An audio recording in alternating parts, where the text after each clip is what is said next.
పవిత్రమైన విద్యార్థులారా, పరమాత్మని చేరుటకు ఒక్క ప్రేమ మార్గమే పవిత్రమైనటువంటి రాజబాట అని కూడా మీరు నిర్ణయం చేసుకోండి. Sacred students, make a determination in your minds that the only path, the royal path to reach God is the path of prema. There is no other prema. This is the only path and this is the royal path by which you can reach the Lord. ఆ ప్రేమ అనేటువంటి మకరందము పరమాత్మని పాద పద్మముని యందు మాత్రమే లభిస్తుంది. This sweet honey which goes by the name of prema, you will be able to get it only at the lotus feet of the Lord, of Paramatma. అనగా మకరందము ఒక విధమైనటువంటి తామరమునందు మాత్రమే ఉంటుంటాది కానీ పాదమునందు పుయ్యరు. Such honey is present only in a kind of lotus. Honey is not applied to the feet of the Lord. That is why we say the honey could be available only at the lotus feet of the Lord. ఇక్కడ lotus అనగా కమలమనగా ఇందో మరొక అర్థాన్ని కూడా మనం తెలుసుకోవాల్సినటువంటి అవసరము. When we refer to the word lotus, it is necessary for us to understand one other meaning for this word lotus. ఈ కమలము క్రింద బురదలో పుడుతుండాది, పైన జలములో నివసిస్తుంటుండాది, కానీ బురదను చేర్చుకోదు, నీరును అంటుకోదు. This lotus has its origin in the muddy earth below water, and the lotus comes out of the water. It's born in mud, it lives in water. Still, it does not accumulate to itself the lotus, either the mud or water. జలము ఒక్క క్షణము లేకపోయినా కమలము వాడిపోతుంది. If water is not available even for a moment, then this lotus fades. కానీ జలము లేకపోతే జీవించడానికి వీలు కానప్పటికీ జలమును మాత్రము తనలో చేర్చుకోకుండా ఉంటుంటాది. While it is not possible for the lotus to live without water, yet the lotus does not take into itself any quantity of water. జన్మాంతరమరం బురదలో పుట్టి లోకము అనేటువంటి సంసారం అనేటువంటి జలములో నివసిస్తూ ఉండినప్పటికీ ఈ సంసారం అనేటువంటి జలమును చేర్చుకోక జన్మాంతరం అనేటువంటి బురదను అంటుకోక ఉండటమే భగవంతుడి యొక్క అంగములకు పద్మములు అని ఒక సార్థక నామం. This life is born in something external to life which may be compared to mud. And we live in this world, the temporal world, the material world, which may be compared to water. To be able to live in this material world, having been born in mud and yet not get the water, the nature of the material world attract to us, that is the quality which is present in the feet of the Lord. కనుకనే భగవంతుని సర్వ అంగములకు పద్మములనే పేరు. హస్త పద్మం, హృదయ పద్మం, నేత్ర పద్మం అనగా అన్నిటికీ కమలముగా చూసుకున్నాడు. కమలం, నేత్ర కమలము, హస్త కమలము, హృదయ కమలము, పాద కమలము, సర్వము కమలమే. శిరః కమలము, సర్వము కూడా కమలముగా భావించుకోవటం చేతేమి తాను చేసేటువంటి పనులు తనకేమాత్రము జిడ్డంటదు. తాను నడిచేటువంటి మార్గములో తనకేమాత్రము మాలిన్యము అంటదు. తన హృదయం లోపల విషయవాసనకు చోటు లేదు. తన యొక్క దృష్టి లోపల దోషమైనటువంటి యొక్క దృష్టి ఉండదు. కనుకనే దోషరహితమైనటువంటి దృష్టి, చంచలవృత్తం కానటువంటి యొక్క మనసు దైవత్వానికి ఒక చిహ్నము. This is the reason why every limb of Paramatma is named after the Padma or the lotus or the flower. We refer to his hand as a Padma. We refer to his eyes as Padma. We refer to his head as Padma. Every limb of the Lord is referred to as if it is a lotus flower. The significance of this is whatever Paramatma does, whether he uses his hands or his eyes, nothing attaches to it. There is no grease attaching to it in any work that he undertakes through his limbs. The path which he treads is not such that the dirt in the path will touch him at all. He is always clean and clear. His heart, the desires in his heart do not touch his heart at all. His vision is never bad. There is nothing which attaches to his vision, and his mind is unwavering. A vision which is pure and a mind which is unwavering are characteristic features of the Lord. మనం ఏదైనా ఒక జిడ్డు పదార్థాన్ని మన హస్తముతో అంటుకున్నప్పుడు దానికి చేతికంతా జిడ్డు కావటము, తదుపరి దానికి ఏదో షాంపూనో ఇక సోపో వేసుకుని దాన్ని శుభ్రం చేసుకోవటము మన నిత్య జీవితంలో ఒక అనుభవము. It is a common experience. If we hold anything which is a greasy material in our hand, the hand becomes greasy. The grease touches the hand and it sticks to the hand. In order to clean that grease, you use a shampoo or a soap and you have to clean the grease that has touched your hand. కానీ ఎంత జిడ్డు పదార్థమును భుజించినప్పటికీ నాలుకకు మాత్రం జిడ్డు అంటుకోవటం లేదు. But remember, whatever greasy material and greasy food which you may eat, no grease touches or sticks to the tongue. అందువలననే మన జిహ్వను పవిత్రమైనటువంటి రీతిగా ప్రకటిస్తూ వచ్చేసేసినారు. జిహ్వే రసగ్ని మధురప్రియత్వం సత్యం హితం త్వాం పరమం వదామి. ఆ వర్ణయేత మధురాక్షరాన్ని గోవింద దామోదర మాధవేతిని. ఓ నాలుక, నీవే ఈ పరమాత్ముని యొక్క నామమును స్మరించడానికి అధికారివి. మరొక దానికి సర్వము జిడ్డుగా చేరుతుండాది. నీకు జిడ్డు ఉండదు కనుక నీవు ఆ నిర్మలమైన నిశ్చలమైన నిస్వార్థమైనటువంటి యొక్క పరమాత్మ నామాన్ని చింతించమని చెప్పని సత్యమైన వాక్కుగా ప్రబోధించారు పరమభక్తులు. It is because the tongue does not attach to itself any grease. The tongue has always been described as a very sacred limb of ours. The jihva or the tongue is very sacred, and that is why the tongue has been told to utter the sacred names, Govinda, Madhava. These are the words which the tongue alone is entitled to utter. All other limbs become greasy if you take anything of that kind. But the tongue is sacred in this respect. ఆడవారు అందనిమిత్తమై కన్నులకు కాటుకు పెట్టుకోవటం కద్దు. It is also customary that women, in order to beautify themselves, they apply some kind of paint for their eyes. కానీ ఈ కాటుక పెట్టుకునే సమయంలో చేయి ఏమైనా కదిలి ఎంతవరకు దానిని ప్రయత్నపూర్వకంగా చేసినప్పటికీ గుడ్డుకు మాత్రము కాటుక అంటుకోవటం లేదు. While they apply this katuka or paint for their eyes, they take great care to see that their hand does not shake, their finger does not shake, and this paint does not touch the eyeball, the eyelid. కనుకనే మన యొక్క దృష్టి ఏ విధమైనటువంటి యొక్క అంధకారమైనటువంటి కాటుకను కూడా తన చేర్చుకోవడానికి పూనుకోదో అలాంటి దృష్టి పవిత్రమైనటువంటి దృష్టిగా ఉంటుండాలనే మన యొక్క పురాణములు ప్రబోధిస్తూ వచ్చింది. Just as the eyeball or the vision is not willing to take this dark paint, our Shastras have told us that our vision should be such that it is perfectly clear always, and it should never entertain ideas of dark things. జ్ఞానమునకును దృష్టి అని కూడా మరొక అర్థం కలదు. There is a meaning for the word jnana, for the word wisdom, that it is also your vision. అద్వైత దర్శనం జ్ఞానం అని కూడా ప్రబోధించింది శృతి. Shruti has taught us that the realization, once you see the aspect of non-duality, that itself is the right vision. దర్శనం అనగా ఇందులో ఏమిటి? ఏది దర్శనం చేస్తుంది? మన దేహంలో ఉన్నటువంటి అంగములు ఏదైనా దర్శించడానికి వీలుందా? ఒక కన్ను మాత్రమే దర్శించడానికి వీలవుతుంది. When we use the word darshana in Advaita Darshanam, what is it? What organ of yours is having the darshan? Can any other organ in your body have the darshan, has the capacity of vision? No. It is only the eye which has the capacity to have the darshan or vision. కనుకనే మన యొక్క దృష్టి జ్ఞానమయమైనటువంటిది అని కూడా మనం విశ్వసించక తప్పదు. It is in this context that we must believe that our vision itself is full of wisdom. ఇంటియే కాక ఈ యొక్క దృష్టి మనకు ఇంకొక గుణపాఠమును కూడా చెలుపుతూ వచ్చింది. This vision of ours has also been teaching us another lesson.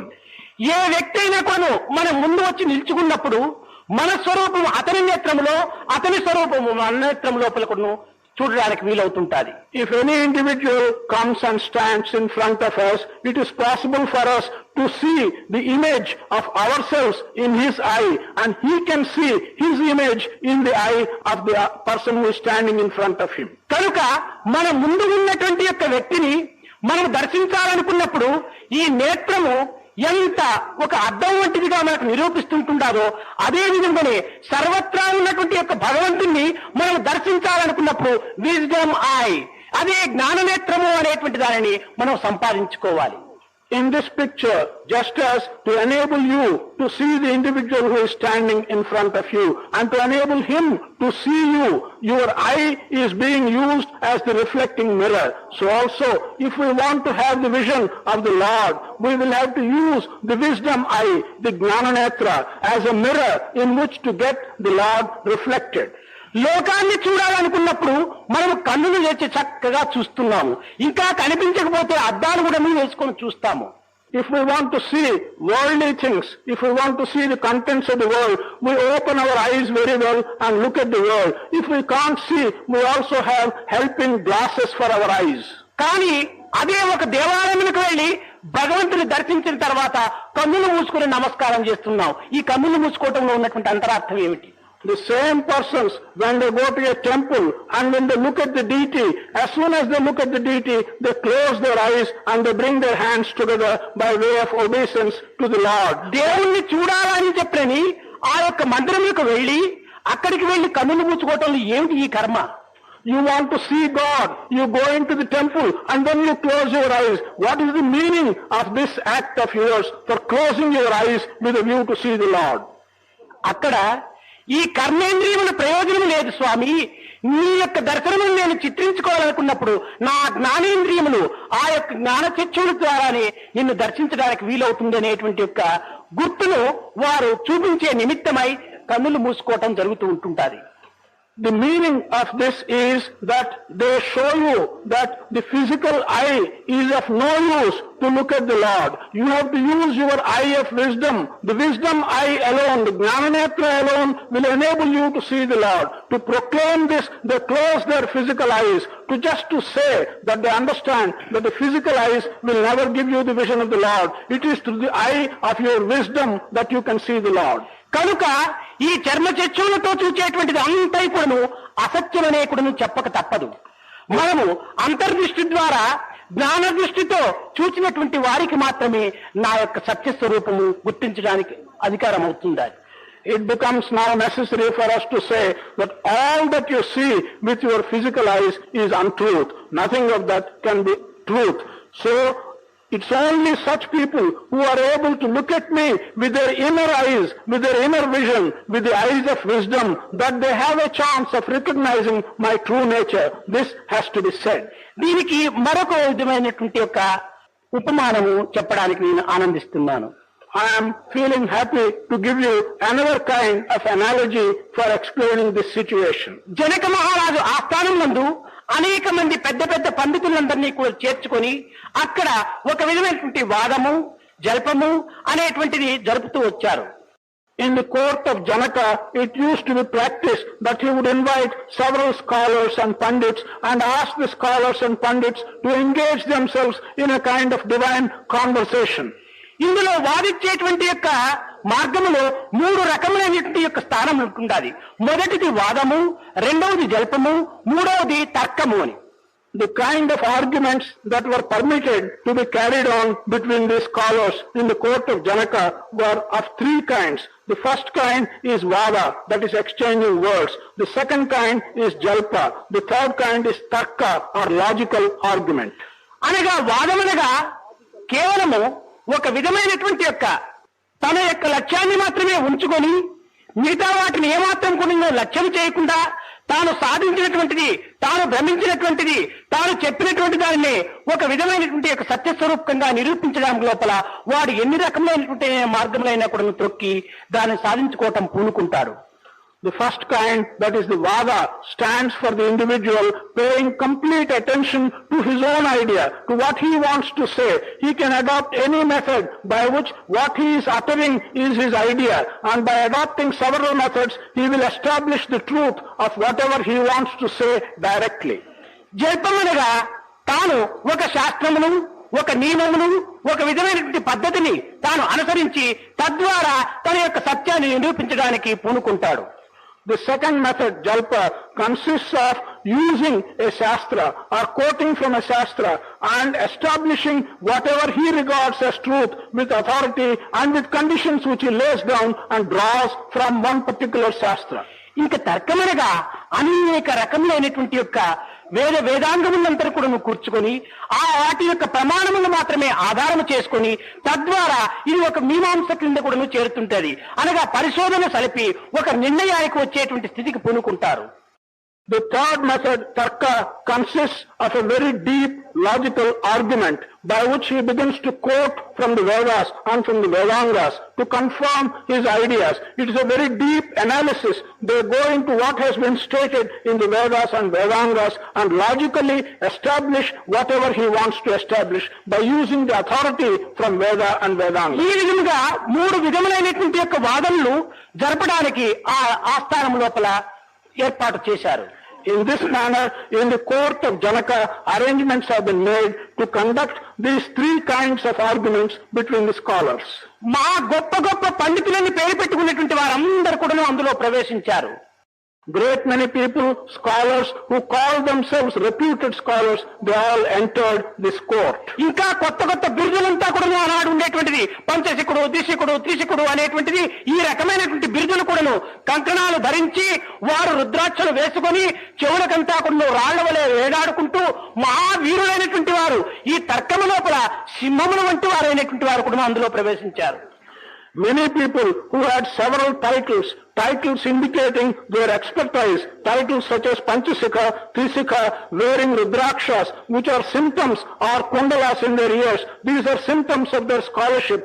Such people who were entering the argument in that court at that time. కానీ అతి చిన్నవాడైనటువంటి అష్టావక్రుడు కూడాను అందులో ప్రవేశించాలని చెప్పి చాలా ఆశించాడు. There was a young scholar by name Ashtavakra. Though young, he was very ambitious and he had the ambition to join this court. ఆ చిన్నవానితో ఈ పెద్దవారైనటువంటి వారు వాదించడం అవమానం అనేటువంటిది అక్కడ విద్యా గర్వము, తలపోగుడు. ఈ విద్యా గర్వం అనేటువంటిది ఆ యొక్క అష్టావక్రుడిని అక్కడ చేర్చకుండా ఉండడానికి ఎన్ని రకములైనటువంటి ప్రయత్నంలో అన్ని ప్రయత్నములు సల్పారు. The elders felt that it was not befitting of them to argue with this young Ashtavakra. This attitude indicates intellectual arrogance. This attitude indicates the pride of their scholarship. They attempted in many ways to prevent this young Ashtavakra to enter the court. కానీ ఏదో జనకుని ప్రార్థించి అతని మనస్సును ప్రసన్నం గావించి తాను కూడాను ఆ యొక్క సమావేశంలో ప్రవేశించాడు. But Ashtavakra prayed to Janaka and he won the grace of Janaka by praying to him, and he also entered the court of Janaka for these arguments. ఈ అష్టావక్రుడు ఆ పండితుల మధ్య లోపల ప్రవేశించిన తక్షణమే ఈ పండితులందరూ కూడా పక్కున నవ్వినారట.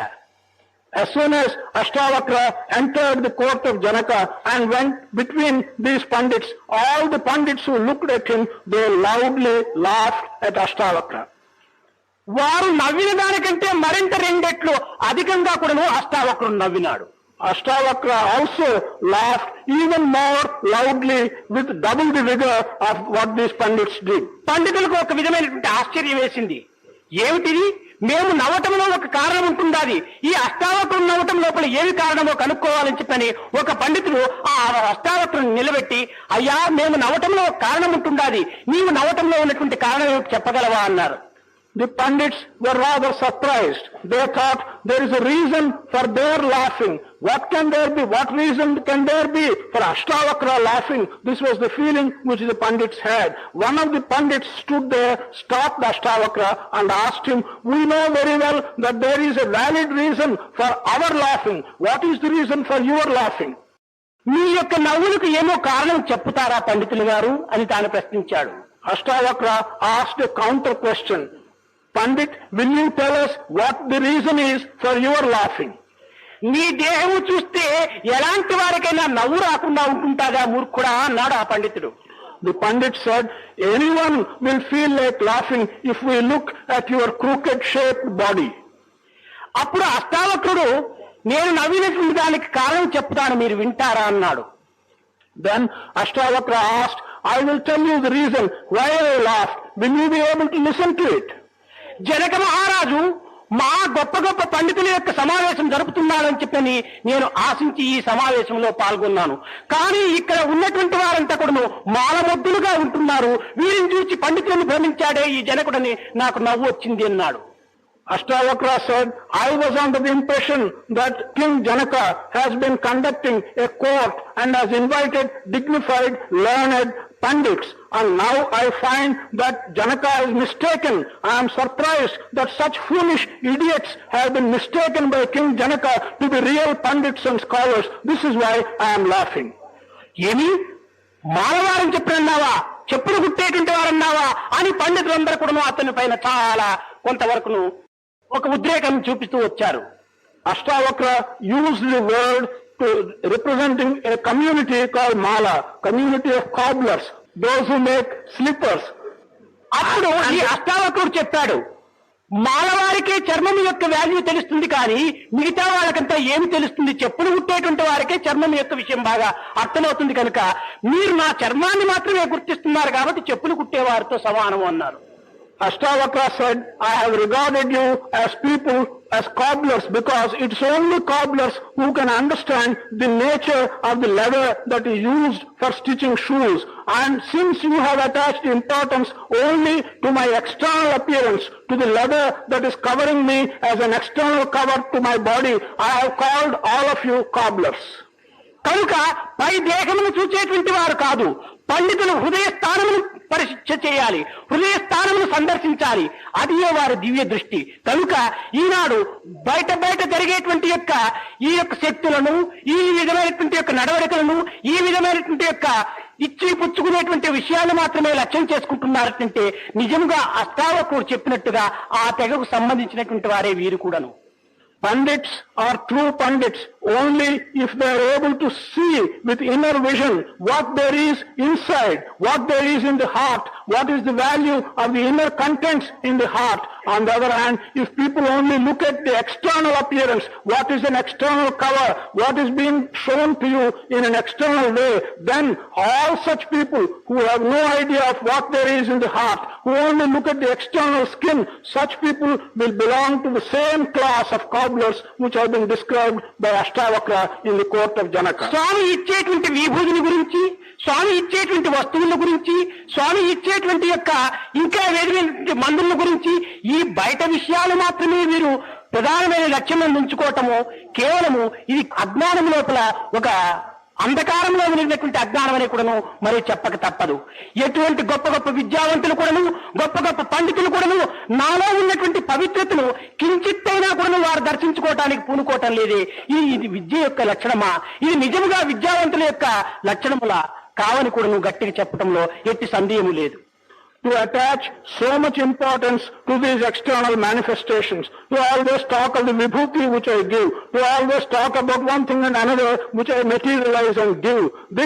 That educated people with so much education are not able to recognize what there is, what sacred content there is within me, and that they attach importance to these external manifestations. Is this the result of their education?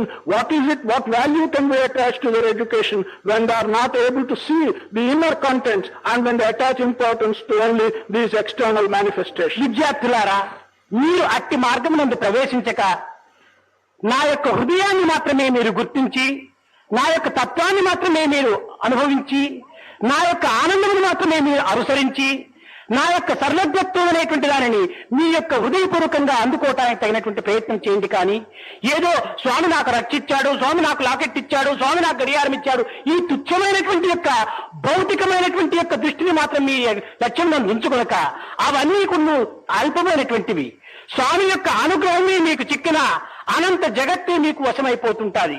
కనుక అట్టి వశం చేసుకునేటువంటి యొక్క తత్వాన్ని మీరు గుర్తించి నేటి నుంచి ఈ మేకర్స్ అనేటువంటి వాటికి మీరు ఏమాత్రం కూడా లక్ష్యం ఇవ్వక నా యొక్క హృదయమైనటువంటి యొక్క ప్రేమతత్వాన్ని మాత్రమే మీరు గుర్తించడానికి తగిన ప్రయత్నం సలిపినప్పుడే మీరు నిజమైనటువంటి యొక్క ఆధ్యాత్మిక మార్గంలో ప్రవేశించిన వారు అవుతారు. కానీ బయట విషయాలపైన మాత్రమే మీరు ఈ విధమైనటువంటి యొక్క ప్రయత్నాలు పూనుకోవటం చేత మీకు ఉన్నటువంటి యొక్క భక్తి విశ్వాసములు కూడాను పోయి కేవలం ఒక నాస్తికత్వం అనేటువంటిది కూడా బయలుదేరటం లోపల ఒక అవకాశం ఉంటుంటుంది.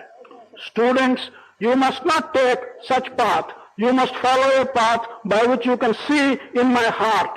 You can experience various divine aspects of mine. You can follow the path of bliss which I indicate to you. You must realize and understand the all-knowing nature which is within me. Do not be led away by statements which many people make, that he has got a locket from me, that he has got a watch from me, that he has got one thing and another which are material from me. These things have no meaning at all. What has a meaning is, if you can get my grace, if you can earn my grace, then the entire world will be in your hands. Do not talk and think of the miracles, but talk and think of the prema which you can acquire from me by your conduct. This is what is most important.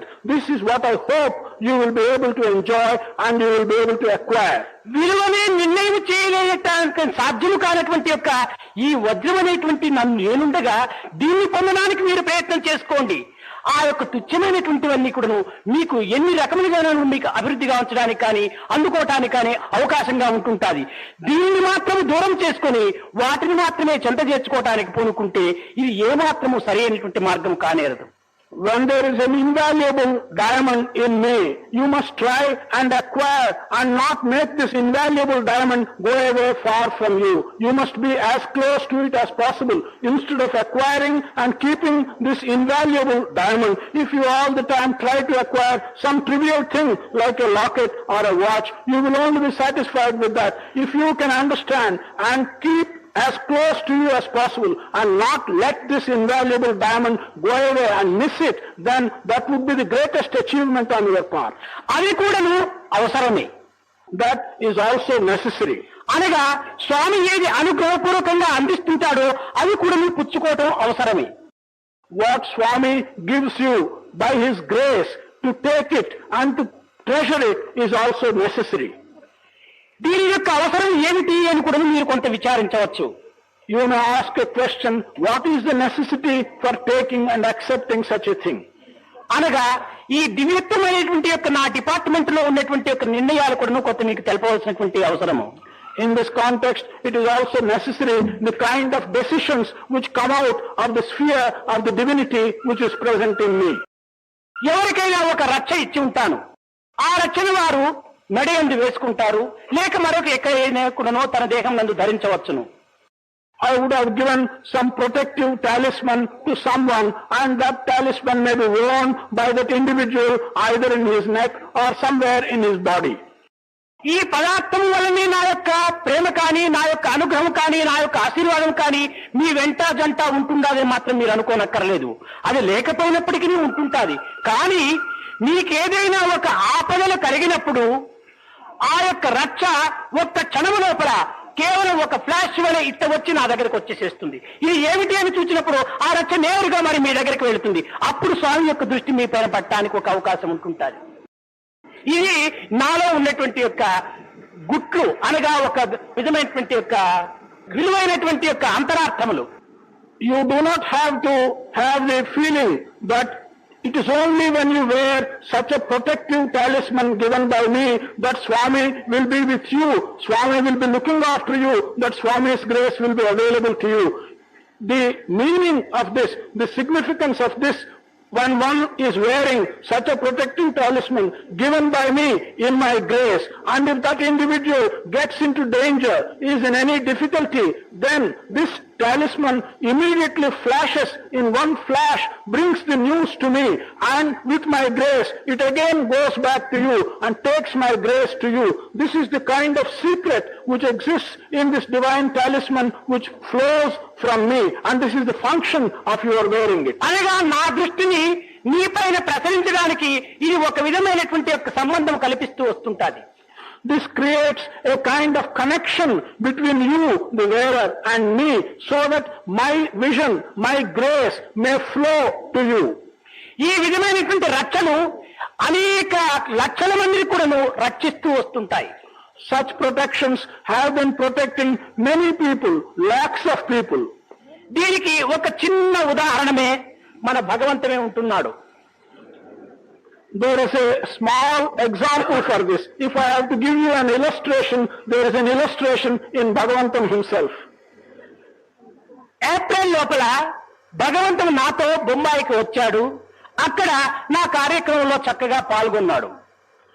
In the month of April, he came with me to Bombay and he took part in several programs in which Swami was participating. కానీ కడపడి దినము రాత్రి 12 గంటల 1 గంటకు తాను ఏదో ఒక కార్యక్రమంలో నియమించుకోవటం చేత అమెరికాకు వెళ్లిపోయాడు. However, on the last day, during the midnight between 12 and 1 o'clock, because he had to attend to some work, he left Bombay to go to the United States. అక్కడ తాను చేయవలసినటువంటి కార్యములంతా చేసుకున్నాడు, చూడవలసినటువంటి చూసుకున్నాడు. తిరిగి రావాలనేటువంటి సమయానికి తన దేహమే తనకు తెలియలేదు, తనలో తానే లేడు. He finished his work, and after attending to such programs in which he was involved, while he was to return, at the time when he has to take the return flight, he was unconscious. He did not know his own attitude and he forgot himself. అతని వెంట ఎవరైనా తెలిసినటువంటి వారో లేక ఇంకే విధమైనటువంటి friends ఎవరు కూడాను లేరు. Along with him, there was no one who was acquainted with him. There was no friend of his. There was no one who could give him any help. ఆ ఏరోడ్రోమ్ లో వచ్చి చూసుకునేటప్పటికి టికెట్ లేదు, passport లేదు, ఏమీ లేవు. When he came to the aerodrome to take the flight, he found to his surprise that he did not have his ticket and he did not have his papers such as the passport. అని America నుంచి ఇండియాకి రావాలంటే without ticket తీర్పులైనా కూడా వీలు కాదు. అనగా గంగగా రావాలనుకున్న వీలు కాదు. If one has to come from such a far off country to India, it is not possible even for a thief to come without a ticket. తన దేశమే తనకు తెలియలేదు, తాను ఎక్కడ ఉన్నాను అనేటువంటిది కూడా తనకు తెలియదు, ఏది వెతుకున్నా ఏమీ కనిపించడం లేదు. అలాంటి సమయం లోపల ఈ రింగే నాకు ఫ్లాష్ గా వచ్చింది. He was not conscious. He did not know himself. He was searching all his pockets, and wherever he searched, he could not find his ticket, and he was in great trouble. At that time, the ring which he is wearing has come to me as a flash. కానీ ఒక్క క్షణం లోపల ఆ aerodrome officer రావటము, తనకు ticket లేకపోయినా పర్వాలేదు నేను చూసుకుంటాను రా ముందు చిక్కింది అని చెప్పి అతన్ని తీసుకుపోవటము, కూర్చోబెట్టడము, ఏరోప్లేన్ లో కూర్చోబెట్టము, తాను ఏ రీతిగా ఇండియాకు వచ్చి చేరాడో తనకే తెలియదు. In 1 second, at that moment, the aerodrome officer came and he said, doesn't matter, even if you do not have a ticket, we will put you in the aeroplane. And he put him in the aeroplane, and he himself does not know how, without a ticket, he could travel and return to India. దీనికి మరొక చిన్న ఉదాహరణ కూడాను చాలా మంది కలకత్తా వారికి తెలిసే ఉంటుంటది. SN Singh అని ఆయన లండన్ లో ఉండేటువంటి వాడు, మొన్న సమ్మర్ క్లాస్ కూడాను వచ్చాడు. There is another illustration. Many people from Calcutta may know this illustration. One individual by name S.N. Singh, he used to stay in London. He also came the other day for the summer classes. అతనికి నేను ఒక ring ఇవ్వడానికి పోయినప్పుడు, స్వామి క్షమించాలి, నా life లో నేను రింగే వేయలేదు అన్నాడు. When I intended to give him a ring, S.N. Singh said, I have never worn a ring in my life. Please excuse me. కానీ ఇది పెట్టుకునే తీరాలి అని చెప్పి నేను గట్టిగా అతన్ని బాధించాను. I insisted that he should wear the ring which I gave him. కానీ స్వామి అనుగ్రహం అన్నాడు, ఈనాటి నుంచి నేను ధరిస్తానని పెట్టుకున్నాడు. లండన్కి వెళ్ళాడు. He replied that he was having Swami's grace, and as a result of Swami's grace, he will certainly wear the ring from that day. He wore the ring and he went to London. అతనికి పెట్టే సమయంలో కూడా నేను చెప్పాను, నీకేదైనా ఆపదలు వచ్చినప్పుడు ఆ ఆపదలు నాకు తగులుతాయి కానీ నీకు తగలవు అని కూడా అతనికి చెప్పి పంపించాను. When I gave him the ring, I told him, if you are in danger, if any troubles come to you, those troubles and that danger will come to me. They will not affect you. ఆ London లో పోయేటువంటి కార్ల యొక్క వేగాలు చూస్తే aeroplane better అని తెలుస్తుంది. If one looks at the terrific speed with which the cars move on the road in London, one feels that it is much safer to be in an aeroplane than on the streets in London.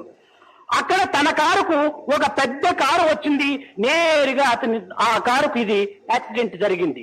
జరిగేటప్పటికి ఈ car తాను కూర్చున్నటువంటి car 3 పొర్లి ఎక్కడనో పడిపోయింది. Engine ఒక దగ్గర, top ఒక దగ్గర, tyres ఒక దగ్గర పడిపోయినాయి. It so happened that the car in which he was traveling was hit by another big car, and there was a big accident, and the car in which he was traveling was torn to pieces. The engine fell somewhere, the body fell somewhere, and the whole thing was broken into pieces. తాను చూస్తే car నుంచి ఎట్లా పడినాడో తనకు తెలియదు, రోడ్లో కూర్చున్నాడు చక్కగా. So far as the occupant, Mr. Singh, is concerned, he doesn't know what happened to him. He was sitting comfortably and nicely in the middle of the street. ఆ కూర్చున్న తర్వాత వేరే ఇంకొక కారు వస్తే దాంతో వెళ్ళిపోదామని కూర్చున్నప్పుడు చూసుకున్నాడు, ఆ రింగులో నా ఫోటో అంతా ముక్కలైపోయింది. While he was sitting there, when another car came in which he wanted to get in and move away from the center of the road, he looked at the ring which I gave him, and he found that the photo of mine which was in the ring was all broken into tiny pieces. అక్కడ నుంచి road నుంచి లండన్కి పోయే లోపల నా Telegram ఇంటికి చేరిపోయింది. Within the time in which he reached his home from the accident place in the road, by that time my telegram had reached his home. Brindavanam నుంచి white field కు చేరాలంటే కూడా ఒక 7 నిమిషంలో 10 నిమిషంలో కాలం పట్టుతుంది. If a telegram in the ordinary sense has to reach from Vrindavan to Whitefield, it takes 7 or 10 minutes. కానీ తాను road నుంచి 5 నిమిషంలో ఇంటికి పోయేటప్పటికి ఇండియా నుంచి టెలిగ్రామ్ ఇంటికి పోయి చేరిపోయింది. But within the few minutes, within the 5 minutes which he took to reach from the place of the accident, his home in London, the telegram from India reached his home in London. Be happy, I am with you, don't worry about accident. The telegram was, be happy, I am with you, don't worry about the accident. చూచుకున్నాడు, ఏమిటనుకున్నాడు, తక్షణమే plane లో ఇండియాకు వచ్చేసేసేసినాడు. He looked at this telegram and he was so much moved that immediately he came back to India by an aeroplane. ఇలాంటివి చిన్న పిల్లలకి ఎందుకోసం చెప్తున్నానంటే, స్వామి యొక్క తత్వము ఈ విధమైనటువంటి హృదయానికి సంబంధించినటువంటివే కానీ బయటకు సంబంధించినటువంటివి కాదు. కానీ బయట ఇచ్చేటువంటి యొక్క ప్రేమపూర్వకమైనటువంటి పదార్థములు కూడాను ఈ హృదయానికి చేర్చేటువంటి యొక్క సంబంధాన్ని చేకూరుస్తూ ఉంటుంటాయి. కనుకనే ఇలాంటి అనుభవములు 1 కాదు 2 కాదు, నా తలలో ఎన్ని వెంట్రుకలు ఉన్నాయో అన్ని అనుభవములు జరుగుతున్నాయి లోకములో. Why I am telling these things to the young people who are sitting here is to tell them that my aspect and my feelings are such which will relate to the heart. They don't relate to the external things, but these external manifestations, they enable the heart-to-heart connection to function when it is required to function. Such things, such functioning of heart-to-heart protection through these small material external manifestations are happening not by ones and twos, but so many incidents are happening that their number is as big and as much as the number of hairs on my head. నేను వచ్చినటువంటి పని ఈ చిన్న చిన్న పనులు కాదు, కానీ కాబోయేటువంటి పనులు ఇంకా ఘనమైనటువంటి పనులు ఉంటున్నాయి. అలాంటి దాన్ని సాధించి శోధించి మీకు అందించి ఆనందించి నేను పోవడానికి వచ్చాను తప్ప అంతవరకు కూడాను నేను ఏమాత్రం కూడాను ఈ విషయం లోపల ఎవరికి కానీ లొంగటం కానీ ఏ విధమైనటువంటి దీనికి కూడాను అదిరి బెదరటం కానీ జరగడానికి వీలే కాదు. కనుక మీరు అటువంటి సత్యాన్ని మీరు గుర్తించుకొని ముందు జరిగేటువంటి యొక్క కార్యక్రమాల లోపల విద్యార్థులుగా ఉన్నటువంటి యొక్క ఈ నిశ్చల హృదయమైనటువంటి మీ యొక్క సహాయము ఈ కార్యములో ఎంతైనా అవసరముగా ఉంటుంటారు. కనుక మీరు ఈ సాయి కార్యముని యందు కూడాను మీరు ఒక భాగమును వహించి మీ జన్మను కూడాను సార్థకంగా గావించుకొని యావత్ భారతదేశంలో కూడాను తిరిగి ధర్మస్వరూపమైనటువంటి యొక్క దీనిగా మీరు సాధించడానికి పూనుకోవాలని కూడాను నేను ఆశిస్తున్నాను. The purpose for which I have come is not to fulfill the small events and the small incidents which you have now heard about. There are great truths which I have to establish. There is considerable future progress in which I have to take part.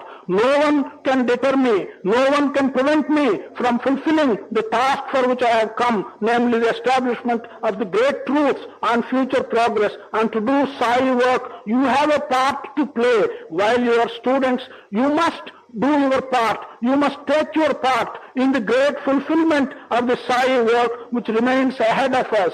And the establishment of dharma, of righteousness in this country is an aspect to which we have to give great attention. I hope that you will understand these things and that you will take your part, however small it may be, lend your part in the fulfillment of the Sai work, namely the re-establishment of dharma in this country, in this world. సర్వమును సత్యంపైనే ఆధారపడి ఉంటుండాలి కనుక సత్యము ఎవరికి కూడా లొంగదు. Since everything depends upon truth, everything takes its existence on the basis of truth. Truth or Satya is something which will never be subordinate, which will never have to bend to others. అసత్యం అనేటువంటిది సర్వులకు లొంగవచ్చును, కానీ ఇది సత్య స్వరూపము కనుక ఇది సత్యము పైన శయనించినటువంటిది కనుక సత్య Sai. Untruth is something which has to subordinate itself to almost everyone with whom it comes into contact. But truth will never subordinate itself to anyone. This form is the form of Satya Sai. This form is the form of truth. Sai Baba అనేటువంటి పదములు ఎందుకును సా ఆయి, సా ఆయి, సా అనగా divine, ఆయి అనగా ఆయి మాయి తాయి ఇవంతా మదర్కు ఒక అర్థములు. In the words Sai Baba, Sai stands for Sa Ai. Sa means divine. Ai stands for mother. Sai stands for divine mother. బాబా అనగా father. Baba means father. Divine mother and father అని కూడా ఈ సాయిబాబాకు అర్థం. This name Sai Baba has also got the meaning divine mother and father. Saibaba అనడానికి సాంబశివ అనడానికి రెండు ఒకే అర్థమే. To say Sai Baba and to say Samba Shiva, both of them have the same meaning. Sambashiva, Amba mother, Shiva father. Sambashiva, Sai Baba రెండు ఒకటే. Samba Shiva is split into Sa, divine, Amba, mother, Shiva, father. This also means divine mother and father, just like Sa, Ai, Baba is also divine mother and father. Mother and father రెండు కూడా ఉండటం చేతనే శివశక్తాత్మక స్వరూపం. Because there is the aspect of mother and there is the aspect of father, because both are present, this is referred to as Shiva Shakti Atmaka Swarupa. Mother వలె లాలించి ఆలించి పాలించి ఆనందమును అందించి వారికి అనేక రకమైనటువంటి అనుకూలములు చేకూర్చటము. తండ్రి వలె శిక్షించి ఖండించి భయపెట్టి దానికి సరి అయినటువంటి ఉన్నత స్థాయికి కొనుక్కోవటం. Like mother, to be tender, to be soft, and to make you feel happy and to give you all happiness.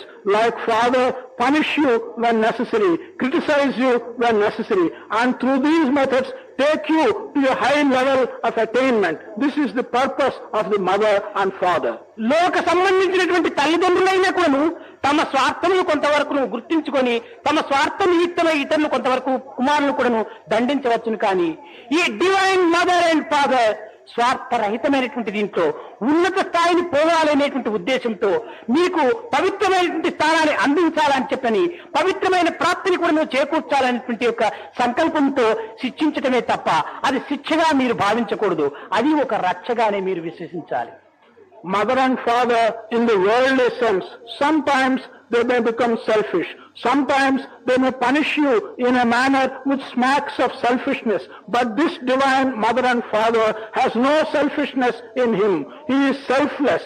Whatever punishment he gives you, it is utterly selfless. And such punishment is intended solely for enabling you to realize your mistake and to take you higher and higher. తల్లికి ఇద్దరు కుమారులుంటే ఆరోగ్యవంతుడిగా ఉన్నటువంటి కుమారునికి అన్ని రకమైనటువంటి పదార్థములు వడ్డిస్తూ ఉంటుంది. కానీ కడుపు చెడిచి జాండీస్ వచ్చినటువంటి కుమారుడు ఏది అడిగినా పెట్టడానికి పూనుకోదు. అతనికి కేవలము ఒక విధమైనటువంటి చేదైనటువంటి మందులు కూడా అందించడానికి పూనుకుంటుంటుంది. If a mother has two sons, she will give whatever is available, any different kind of food, to the one son who happens to be healthy. But if the second son has jaundice and he is diseased, then the mother would not give him anything. Even if he wants to eat various things, she will only give him the bitter medicine that is appropriate for the disease with which he is suffering. ఒక కుమారునికి తీపు మరొక కుమారునికి చేదు వడ్డిస్తాను అంటే తల్లిలో ఉన్నటువంటి భేదభావములు కాదు. ఇక్కడ నీ రోగములకు నిమిత్తము ఈ ఔషధములు అందిస్తూ రోగములు నివారణ పరిచేటువంటి యొక్క లక్ష్యమే ఈ తల్లి యొక్క భావం తప్ప నీ పైన అయిష్టతో కానీ లేక అసూయతో కానీ ఇచ్చేటువంటి యొక్క శిక్షలు కాదు. In this context, if the mother is giving some sweet thing to one son and a bitter thing to a second son, it is simply because the mother realizes that a bitter medicine is necessary to cure the disease from which the second son is suffering. It is not to specify and to distinguish between the two sons and give one a sweet and give another a bitter thing. సద్గుణములున్నటువంటి వానికి అతి సమీపంలో చేర్చుకొని వానికి అనేక రకములుగా చక్కగా మాట్లాడుతూ నేను ఉంటాను. కొంచెం దుర్గుణంలోనేటువంటి జాండీస్ వచ్చినటువంటి వాడిని చక్కగా ఖండిస్తూ తిడుతూ అరుస్తూ అనేక రకములుగా శిక్షణిస్తుంటాను. స్వామి అతను చూస్తే ఇష్టము, నన్ను చూస్తే ఇష్టం లేదని మీరు అనుకోవచ్చును, కానీ మీ జబ్బును నివారణ చేసేటువంటి యొక్క మెడిసిన్స్ మీకు అందిస్తున్నాను. For an individual who has good qualities and good thoughts, I always let him come close to me and I am sweet to him. On the other hand, for an individual who has bad qualities, who has the disease of jaundice in him, I criticize him, I punish him, I put him at a distance. This is not that I like one and I dislike another. I have to give you the medicine that will cure the jaundice in you, that will cure the bad qualities in you. ఇంకా కొన్ని రకములుగా నాస్తిక ఆస్తికత్వం అనేటువంటి యొక్క తెగలు కూడా కొన్ని ఉంటుంటాయి. Also, there are people who belong to different classes like believers and non-believers. ఆస్తికులు దైవత్వం అనేటువంటి యొక్క పదార్థమును చక్కగా భుజించడానికి పూనుకుంటారు. నాస్తికులు దైవత్వం అనేటువంటి పేరు చెప్తూ కూడా వారు దూరం వెళుతుంటారు. Believers are always prepared to enjoy the bliss of being near the divine. The non-believers, even if you mention the name of God, they feel very much disturbed. ఇది వారు దూరం పోవడం లోపల ఈ యొక్క పేరును వినడానికి ఇష్టం లేకపోవడం లోపల ఉన్నటువంటి యొక్క అంతరార్థాన్ని కూడా మనం చక్కగా గుర్తించాలి. Here, the reason why the non-believers are not willing even to listen to the name of God, always wanting to go away from the place where God's name is uttered. వారు దైవత్వం లోపల ఇష్టం లేక కాదు దూరం పోతుండేది, అదొక వ్యాధి. What is the meaning of this? It is not because they dislike to hear the name of God. That is a disease from which they are suffering.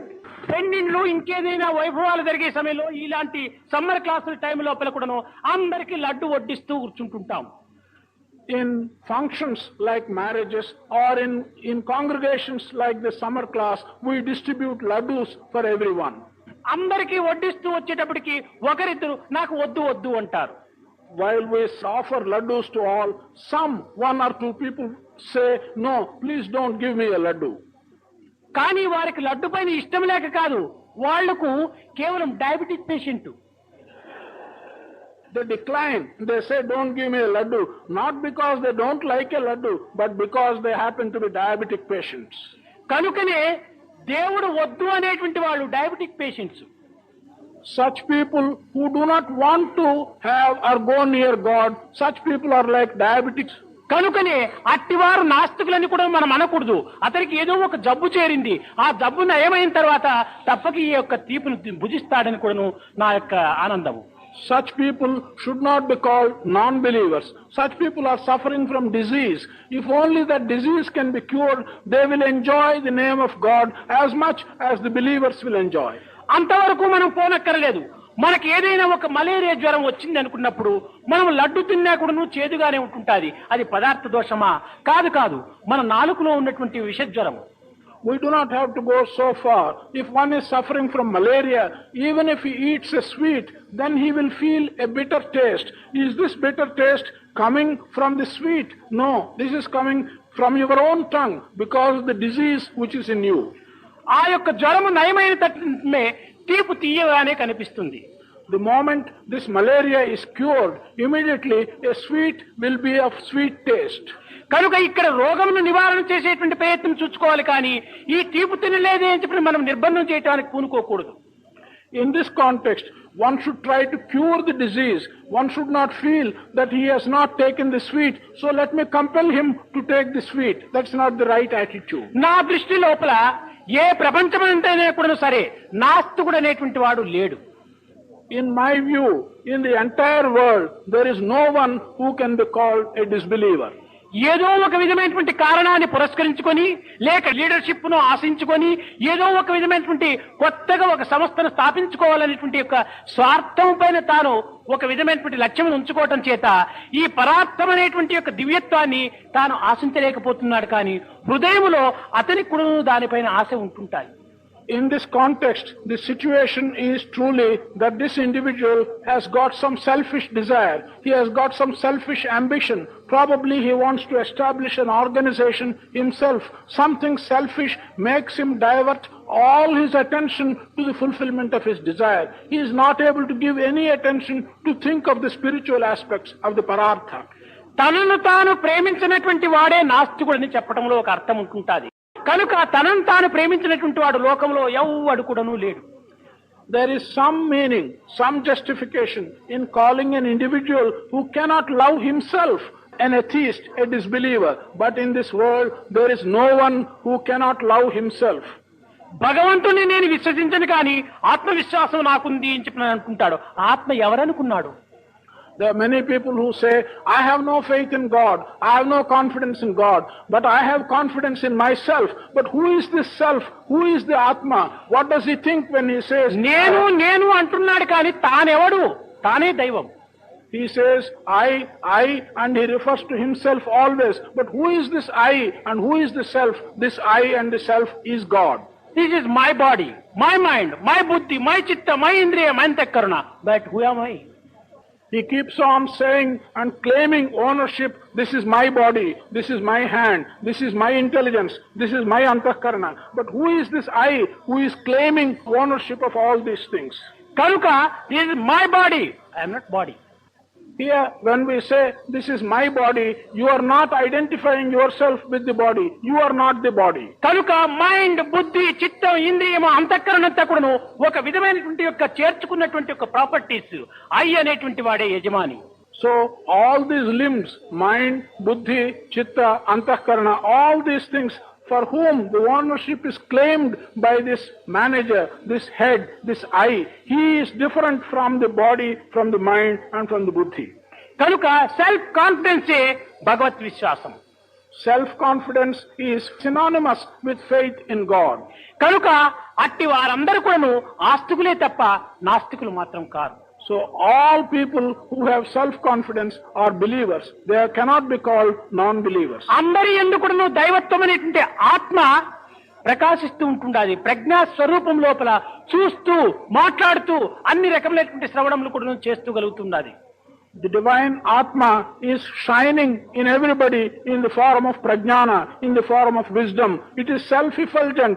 It is looking out as a self-effulgent flame from everyone in the form of prajnana. దీనిని పురస్కరించుకొని ఏ ప్రజ్ఞానం బ్రహ్మ. It is in this context they have said prajnanam brahma. Brahma is identical with the prajnana in you. కనుక బ్రహ్మ ప్రజ్ఞాన స్వరూపం లోపల సర్వ వ్యక్తుని యందు కూడాను వ్యాపించి ఉంటుండది. కనుక నాస్తికుడని చెప్పటం లోపల కేవలం ఏమాత్రము అర్థం లేదు. Brahma in the form of prajnana, in the form of divine wisdom is present in everyone. There is no meaning in this context to call anyone who is devoid of God. పవిత్రాత్మ స్వరూపులైన విద్యార్థినిలారా, ఈనాడు ఎక్కువ కాలాన్ని తీసుకొని మీకు అధిక శ్రమను అందిస్తున్నాను. కానీ ఈనాటితో మన యొక్క ప్రసంగములు అనగా భౌతికమైనటువంటి యొక్క రీతిగా మన ప్రసంగములు కొంత ముగించినప్పటికీ మన హృదయ సంబంధం అనేటువంటిది, ఈ యొక్క సన్నిహితమైనటువంటి యొక్క దైవత్వం అనేటువంటి సంబంధము ఏనాటికి విడదీయరానటువంటిది. కనుక రేపటి నుంచి కూడాను ఇంకా ఎవరెవరి వారి స్థానములకు వాడు వెళ్ళడానికి పూనుకుంటారు. కనుక ఈనాడు ఎక్కువగా కాలం తీసుకొని స్వామి యొక్క తత్వాన్ని కూడాను అనేక మంది ఆశించుతూ ఉండటం చేత నేను నా తత్వాన్ని కూడాను మీకు అర్థమయ్యే రీతిగా అందించడానికి పూనుకుంటునే. కానీ కేవలము నా తత్వం ఎవరు ఎన్ని చెప్పినప్పటికీ అర్థం చేసుకోలేరు, ఇది గుర్తించడానికి సాధ్యం కాదు. అయినప్పటికీ కొంతవరకునైనా మీకు తెలపటం మంచిదనేటువంటి ఉద్దేశంతో నాకు నేనే చెప్పుకోవటంలో జరిగింది. కనుక ఈ విషయాన్ని, సత్యాన్ని గుర్తించి ఇంకా మున్ముందుకైనా కూడాను మీరు పవిత్రమైనటువంటి యొక్క పరమాత్మ తత్వాన్ని హృదయ స్థానమునందు అభివృద్ధి పరచుకొని ఆనందమయులై మీరే పరమాత్మ యందు లయముగాంచి సాయుధ్యమనేటువంటి యొక్క మధురానందమును అనుభవించి జన్మమును సార్థకం చేసుకుంటారని ఆశిస్తూ నా ప్రసంగాన్ని విరమిస్తున్నాను. Pavitratma Swarupa's students, today I have talked at some length and caused you some trouble, but our program comes to an end today. And I have spoken at some length and caused you some trouble. But with a view, this separation is going to be only in the matter of speech and in the matter of talking. The closeness between our hearts is something which is inseparable, and that is not going to come to an end. This closeness between our hearts is going to continue from tomorrow onwards. Keep the aspect of Sai in your hearts. I wanted to convey to you the aspects, some aspects of Swami. This is something which many people want to understand. Although it is not possible for anyone to understand or fathom the depths of the aspect of Swami, in some way, by talking to you in regard to this matter, I wanted to convey some idea. That is the reason why, that's the background against which I had to talk about my own aspect. Otherwise, I would not have done that. I wish to convey to you something which others cannot convey and it's not easily fathomable. So from tomorrow onwards, take these aspects into your heart and into your mind. Put them into practice in your life and enjoy what is called Sahaja. What is it? That is, you become one with the divinity. You understand divinity, comprehend it, and become one with the divinity. This is the aspect of Sahaja. I hope you will enjoy this bliss from tomorrow onwards, and by giving you this blessing, my discourse today will be brought to a close. కేవలం పాండిత్యాలతో మీ యొక్క తలను నింపుకోక ప్రేమతో మీరు హృదయాన్ని నింపుకోండి. Do not fill your heads with simple and pure scholarship. Fill your hearts with prema. మీరు క్రమక్రమేణా ఇలాంటి పవిత్రమైనటువంటి యొక్క ప్రబోధల ద్వారా అందించినటువంటి యొక్క తత్వాన్ని, అందులో ఉన్నటువంటి యొక్క ఏకత్వాన్ని మీ హృదయములతో నింపుకొని మున్ముందు మీ జీవితం యొక్క ప్రయత్నానికి పూనుకుంటారని కూడాను ఆశిస్తున్నాను. Gradually, day after day, by hearing to the essence that is contained in such statements and in such teachings, I am hoping that you will fill your heart with the essential content of such sayings and will prepare yourselves for meeting your future lives.